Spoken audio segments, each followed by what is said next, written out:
Ekitabo kya Nekkemiya essula esooka. Ebigambo bya Nekkemiya mutabani wa Kakaliya.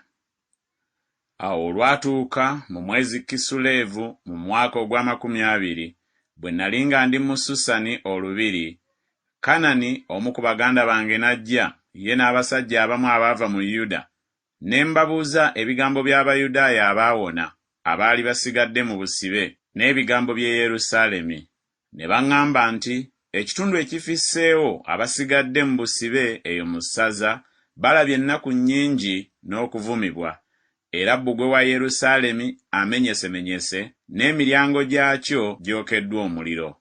Awo olwatuuka bwe nawulira ebigambo ebyo, ne ntuula ne nkaaba amaziga, ne nnakuwalira ennaku ezimu, ne nsiiba ne nsaba mu maaso ga Katonda w'eggulu.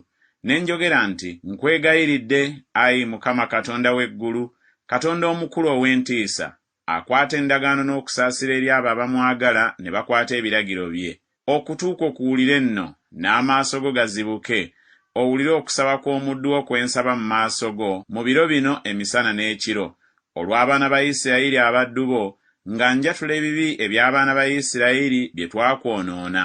Weewaawo nze n'ennyumba ya kitange twayonoona.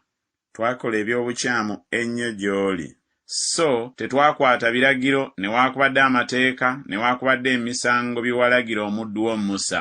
Nkwegayiridde, jjukira ekigambo kye walagira omuddu wo Musa ng'oyogera nti, bwe munaasobyanga n'abasaasaanyizanga ddala mu mawanga, naye bwe munaakomangawo gye ndi ne mukwatanga ebiragiro byange ne mubikolanga, newaakubadde ng'abammwe abaagobebwa nga banaabanga ku nkomerero y'eggulu, naye n'abakuŋŋaanyanga okubaggyayo ne mbaleetanga mu kifo kye neeroboza okutuuza omwo erinnya lyange.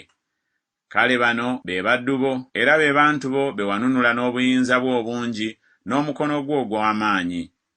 Ayi Mukama, nkwegayiridde okutuuka okuwulire nno okusaba kw'omuddu wo n'okusaba kw'abaddu bo abasanyuka okutya erinnya lyo, omuwe okusaasirwa mu maaso g'omusajja ono. Era nali ndi musenero wa kabaka.